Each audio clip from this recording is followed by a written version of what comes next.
We took a day trip from the old royal capital of Laung Prabang in Northern Laos.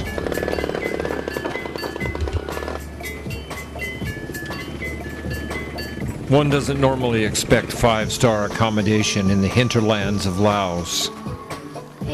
But the humanity and the warm hospitality of a school along the road made up for it all.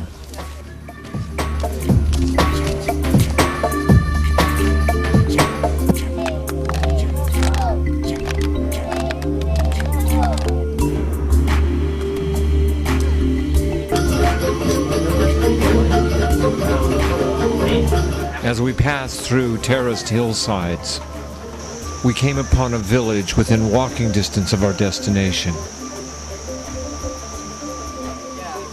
As we walked through the village, life seems simple. Life seems good. But we don't know what they suffer here. Our lives so insulated.